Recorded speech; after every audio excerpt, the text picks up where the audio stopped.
sobre la programación imperativa. Este tipo de programación tiene varias características, pero como principal nos damos cuenta que es de orden secuencial, lo que significa que vamos a seguir una secuencia de pasos, una secuencia de instrucciones, pues para que siga con funcionamiento el programa.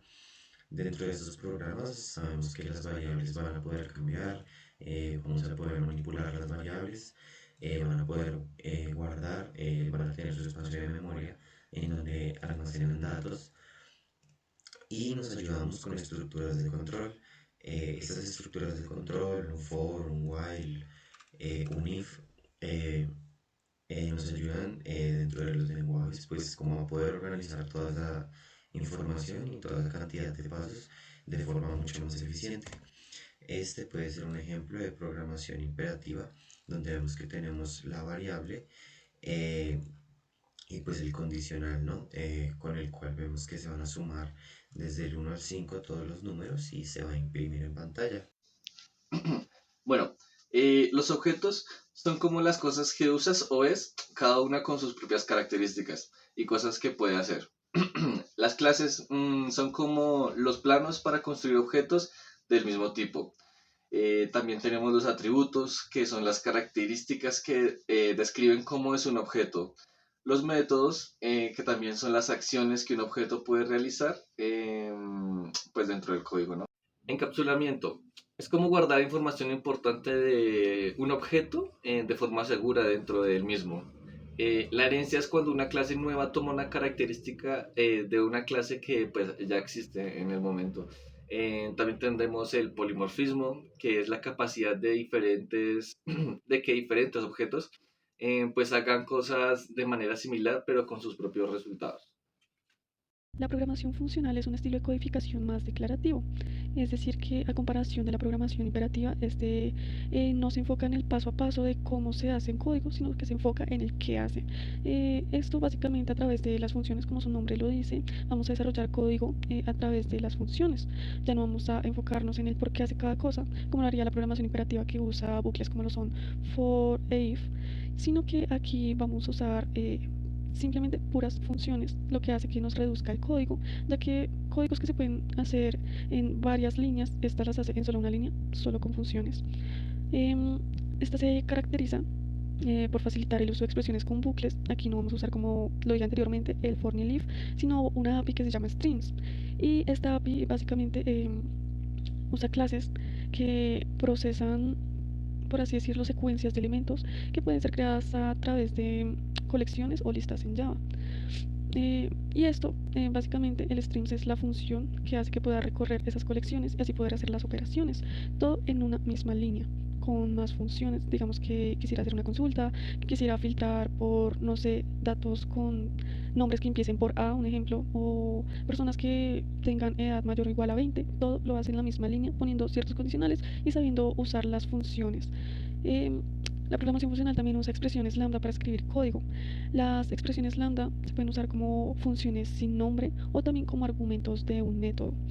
Esta función hace que podamos escribir una operación en una sola línea y no como lo haríamos en otros paradigmas como en la imperativa, donde en varias líneas de código o extendiéndonos en una clase completa solo para hacer una operación como lo puede ser la suma, la función lambda lo haga en una sola línea de código. La expresión lambda también puede usarse como en métodos donde puede retornar o simplemente no retornar nada o tener cero o más argumentos. Otra característica que me parece muy importante de la programación funcional es que los datos son inmutables, lo que significa que no pueden modificarse después de ser creados. La inmutabilidad básicamente es crear un dato y que no pueda ser modificado. Aquí, en vez de modificarlo o mutarlo, lo vamos a transformar. Un ejemplo muy fácil es que, digamos, yo tengo el dato nombre y nombre, meto el nombre Juan, un ejemplo. Entonces, yo no voy a modificar ese nombre Juan. Si yo quiero meter otro nombre, yo lo voy a transformar y voy a crear otro nombre que se llame Carlos. Esa es la inmutabilidad. Como tal, no modifico ese nombre, se queda ahí, pero yo lo transformo si quiero meter a Carlos. Y eso básicamente es la programación funcional. Ahora vamos a comparar los códigos de estos paradigmas de programación y vamos a iniciar con programación imperativa. Entonces, vamos a crear una public class que se llame imperativo y dentro de esta un main. Dentro de esto vamos a crear una variable que va a ser un entero y va a iniciar en cero, o sea, suma. Debajo de esto vamos a escribir un for con un contador que se va a llamar i y va a iniciar en 1. Y mientras el valor de i sea menor o igual a 10, va a seguir incrementando y va a entrar dentro del ciclo donde se va a tomar el valor de suma y se va a tomar el valor de i y estos se van a sumar. y se va a reemplazar el valor de suma. Por ejemplo, empezamos con 1, ¿no? Y es igual a 1. 1 obviamente es menor que 10, entonces entra el ciclo. 0, que es el valor inicial de suma, más 1, o sea, 1. Entonces suma ahora es igual a 1 y se incrementa el valor del contador, o sea, i ahora es 2. Y así sucesivamente hasta que llegue a 10 y se imprime que el valor de la suma es en este caso 55. Ahora, programación orientada a objetos. Vamos a iniciar creando una clase que se llame suma y vamos a darle un atributo que sea total. Vamos a crear un constructor no parametrizado donde establecemos que el valor inicial de total es 0. Luego vamos a crear un método que se va a llamar agregar. Este recibe como parámetros un número y va a tomar el valor de total. Va a ser lo mismo que el ciclo for con suma y con el i. Va a ser lo mismo, pero pues esta es con total y un número. Luego vamos a crear un método que se llame obtener total y ya, y que retorne total. Ahora creamos una clase que se llame PO, o sea, programación orientada a objetos, y vamos a crear un main. Vamos a crear un nuevo objeto llamado MiSuma, utilizando la palabra reservada new, y como pues no recibe parámetros, no ponemos nada dentro de los paréntesis.